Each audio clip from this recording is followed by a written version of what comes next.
Excellent അക്കാഡമിയുടെ certificate program in basic English കോഴ്സിൻ്റെ 4ാമത് വീഡിയോയിലേക്ക് ഏവർക്കും സ്വാഗതം.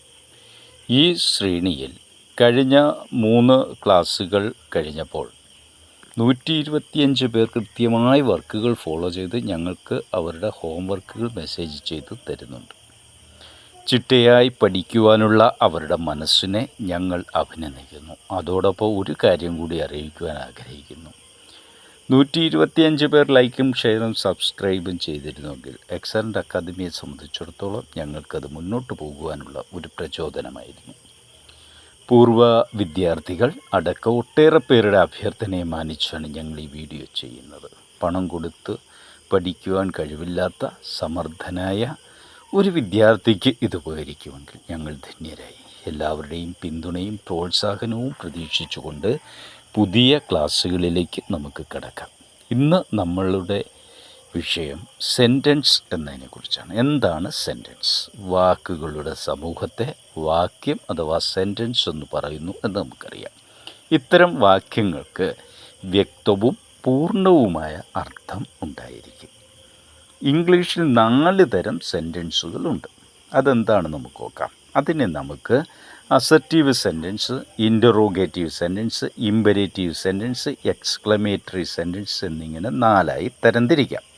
വളരെ എളുപ്പത്തിൽ നമുക്കിത് മനഃപ്പാഠമാക്കാം. ഒരു കാര്യം പറയുന്ന വാക്യത്തെ അസർട്ടീവ് സെൻറ്റൻസ് എന്നും, ചോദ്യം ചോദിക്കുന്ന വാക്യത്തെ ഇൻ്ററോഗേറ്റീവ് സെൻറ്റൻസ് എന്നും, ആജ്ഞ, അപേക്ഷ, പ്രാർത്ഥന ഇങ്ങനെയുള്ള വാക്യത്തെ ഇമ്പരേറ്റീവ് സെൻറ്റൻസ് എന്നും, തീവ്രമായ വികാരം, അമിത സന്തോഷം, ദുഃഖം, അറപ്പ്, ആശ്ചര്യം ഇവയൊക്കെ പ്രകടിപ്പിക്കുന്ന വാക്യത്തെ എക്സ്ക്ലമേറ്ററി സെൻറ്റൻസ് എന്നും പറയുന്നു. എന്താണ് അസർട്ടീവ് സെൻറ്റൻസ്? ഒരു കാര്യം പറയുന്ന വാക്യം.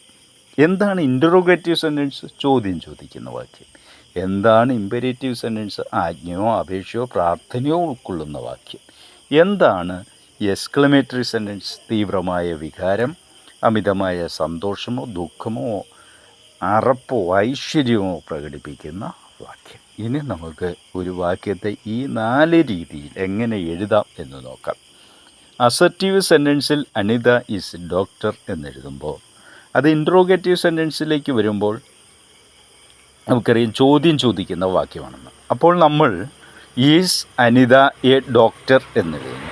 അത് ഇമ്പരേറ്റീവ് സെൻറ്റൻസിലേക്ക് മാറുമ്പോൾ tell Anita that she is a great doctor എന്നെഴുതും. അത് എക്സ്ക്ലമേറ്ററി സെൻറ്റൻസിലേക്ക് മാറ്റുമ്പോൾ Anita is such an amazing doctor എന്നാവും. ഓരോന്നിനെയും കുറിച്ച് കൂടുതൽ ഉദാഹരണങ്ങൾ നമ്മൾ ഈ വീഡിയോയിൽ കൊടുക്കുന്നുണ്ട്. ഇതെല്ലാം നമ്മളുടെ നോട്ട്ബുക്കിൽ കുറിച്ചു വയ്ക്കുകയും ഏതെങ്കിലും ഒരു ഇംഗ്ലീഷ് പാഠപുസ്തകം എടുത്തിട്ട് ഈ 4 തരം സെൻറ്റൻസുകൾക്ക് ഉദാഹരണം അതിൽ നിന്നും കണ്ടെത്തി എഴുതുകയും ചെയ്യണം.